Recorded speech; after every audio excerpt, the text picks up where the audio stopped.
Hi ಮುದ್ದು ಮಕ್ಕಳೇ, ಕಲಿನಲ್ಲಿ ಚಾನಲ್ಗೆ ಸ್ವಾಗತ. ಇವತ್ತು ನಾವು ಬೆಟ್ಟದ ಭೂತ ಎಂಬ ಕಥೆಯನ್ನು ನೋಡೋಣ ಬನ್ನಿ. ರತ್ನಗಿರಿ ಎಂಬ ಸುಂದರವಾದ ಹಳ್ಳಿ. ಅಲ್ಲಿ ಸುಮಾರು ಕುಟುಂಬಗಳು ವಾಸವಾಗಿದ್ದವು. ಈ ಹಳ್ಳಿಯು ಒಂದು ಭಯಾನಕ ಬೆಟ್ಟಗಳ ಸಮೀಪವೇ ಇತ್ತು.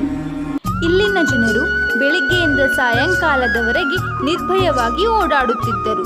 ಕತ್ತಲಾದರೆ ಸಾಕು, ಯಾರೂ ಹೊರಗಡೆ ಬರುತ್ತಿರಲಿಲ್ಲ. ಏಕೆಂದರೆ ರಾತ್ರಿಯ ಸಮಯದಲ್ಲಿ ಗಂಟೆಗಳ ಶಬ್ದವು ಜೋರಾಗಿ ಕೇಳಿಸಲು ಪ್ರಾರಂಭಿಸುತ್ತಿತ್ತು. ಈ ದೆವ್ವಿನ ಕಾಟವನ್ನು ಹೇಗಾದರೂ ಮಾಡಿ ಹೋಗಲಾಡಿಸಬೇಕೆಂದು ಊರಿನ ಜನರೆಲ್ಲ ಸೇರಿ ಚರ್ಚಿಸುತ್ತಿದ್ದರು. ಆದರೆ ಯಾರೂ ಕೂಡ ಆ ಬೆಟ್ಟದ ಕಡೆ ಹೋಗಲು ಮುಂದೆ ಬರುತ್ತಿರಲಿಲ್ಲ.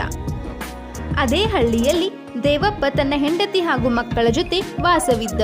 ಅವರದು ಸ್ವಲ್ಪ ಬಡ ಕುಟುಂಬ. ಅವನ ಮಗ ಹೆಚ್ಚಿನ ವಿದ್ಯಾಭ್ಯಾಸಕ್ಕಾಗಿ ಬೇರೆ ದೇಶಕ್ಕೆ ಹೋಗುತ್ತೇನೆ ಎಂದು ಒಂದೇ ಸಮನೆ ಹೇಳುತ್ತಿದ್ದ. ಹಣದ ಕೊರತೆಯಿಂದಾಗಿ ಅವನನ್ನು ಎಲ್ಲಿಯೂ ಕಳಿಸಿರಲಿಲ್ಲ. ಹೀಗಿರಬೇಕಾದರೆ ಒಂದು ದಿನ ಆ ಊರಿನ ಜಮೀನ್ದಾರರು ಯಾರು ಈ ದೆವ್ವಿನ ಕಾಟವನ್ನು ಹೋಗಲಾಡಿಸುತ್ತಾರೆಯೋ ಅವರಿಗೆ ಹಣವನ್ನು ನೀಡಲಾಗುತ್ತದೆ ಎಂದು ಹೇಳಿದರು. ಆದರೆ ಯಾರೂ ಕೂಡ ಮುಂದೆ ಬರಲಿಲ್ಲ. ಆಗ ದೇವಪ್ಪ ಈ ಅವಕಾಶವನ್ನು ಸರಿಯಾಗಿ ಉಪಯೋಗಿಸಬೇಕೆಂದು ಗಟ್ಟಿ ಮನಸ್ಸು ಮಾಡಿ ರಾತ್ರಿಯ ವೇಳೆ ಆ ಬೆಟ್ಟದ ಮೇಲೆ ಹೋಗಬೇಕೆಂದು ನಿರ್ಧರಿಸುತ್ತಾನೆ. ಮರುದಿನ ಸಾಯಂಕಾಲದ ಹೊತ್ತಿಗೆ ಬೆಟ್ಟದ ಕಡೆ ಯಾರಿಗೂ ಹೇಳದೆ ಹೋದನು. ಸ್ವಲ್ಪ ಸಮಯದ ನಂತರ ಸುತ್ತಮುತ್ತಲು ಪೂರ್ತಿ ಕತ್ತಲಾಗಿ ಬಿಡುತ್ತದೆ. ಹೆದರುತ್ತಾ ಒಂದು ಮರದ ಕೆಳಗೆ ಆ ದೆವ್ವಿನ ಗಂಟೆಯ ಸದ್ದುಗಳನ್ನು ಕೇಳಲು ಕುಳಿತು ಬಿಡುತ್ತಾನೆ. ಸ್ವಲ್ಪ ಹೊತ್ತು ಕಳೆದ ಬಳಿಕ ಜೋರಾಗಿ ಗಂಟೆಯ ಸದ್ದುಗಳು ಕೇಳಲು ಪ್ರಾರಂಭಿಸುತ್ತವೆ. ಅಲ್ಲಿರುವ ಮರಗಳ ಮೇಲೆ ನೋಡಿದನು. ಆದರೆ ಅಲ್ಲಿ ಮಂಗಗಳು ಗಂಟೆಗಳನ್ನು ಹಿಡಿದು ಸದ್ದು ಮಾಡುತ್ತಿದ್ದವು. ಅಲ್ಲಿ ಯಾವುದೇ ರೀತಿಯ ದೆವ್ವಗಳು ಇರಲಿಲ್ಲ. ಇದನ್ನು ಕಂಡು ದೇವಪ್ಪನಿಗೆ ತುಂಬಾ ಖುಷಿಯಾಗುತ್ತದೆ. ಬೆಳಗ್ಗೆ ಎದ್ದು ಜಮೀನ್ದಾರರ ಬಳಿ ಹೋಗಿ, ಜಮೀನ್ದಾರರೇ, ನಾನು ಆ ಬೆಟ್ಟಕ್ಕೆ ಹೋಗಿ ದೆವ್ವಗಳು ದಿನಾಲು ಜೋರಾಗಿ ಸದ್ದು ಮಾಡುವ ಆ ಗಂಟೆಗಳನ್ನು ತಂದು ನಿಮ್ಮ ಕೈಗೆ ಕೊಡುತ್ತೇನೆ.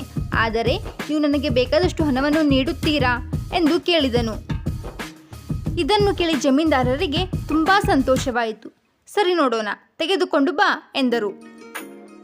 ಅದೇ ರಾತ್ರಿ ಅವನು ಹೇಗಾದರೂ ಮಾಡಿ ಆ ಗಂಟೆಗಳನ್ನು ಮಂಗಗಳ ಕೈಯಿಂದ ಪಡೆಯಬೇಕೆಂದು ಒಂದು ಬುಟ್ಟಿ ತುಂಬ ಬಾಳೆಹಣ್ಣುಗಳನ್ನು ತೆಗೆದುಕೊಂಡು ಆ ಬೆಟ್ಟಕ್ಕೆ ಹೋಗುತ್ತಾನೆ.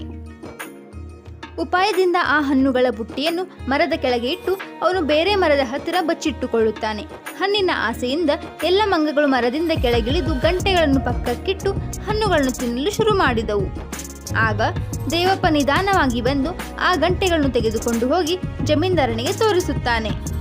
ಈ ವಿಷಯವನ್ನು ಕೇಳಿ ಊರಿನ ಜನರೆಲ್ಲ ಸೇರಿ ದೇವಪ್ಪನನ್ನು ಹೊಗಳುತ್ತಾರೆ ಹಾಗೂ ಜಮೀನ್ದಾರರು ಅವನಿಗೆ ಕೇಳಿದಷ್ಟು ಹಣವನ್ನು ಕೂಡ ನೀಡುತ್ತಾರೆ. ಇದರಿಂದ ಸಂತೋಷಗೊಂಡ ದೇವಪ್ಪನು ಬಂದ ಹಣದಿಂದ ತನ್ನ ಮಗನನ್ನು ವಿದ್ಯಾಭ್ಯಾಸಕ್ಕೂ ಕೂಡ ಕಳುಹಿಸುತ್ತಾನೆ ಹಾಗೂ ಹೆಂಡತಿಯ ಜೊತೆ ಸುಖದಿಂದ ಜೀವನವನ್ನು ನಡೆಸುತ್ತಾನೆ.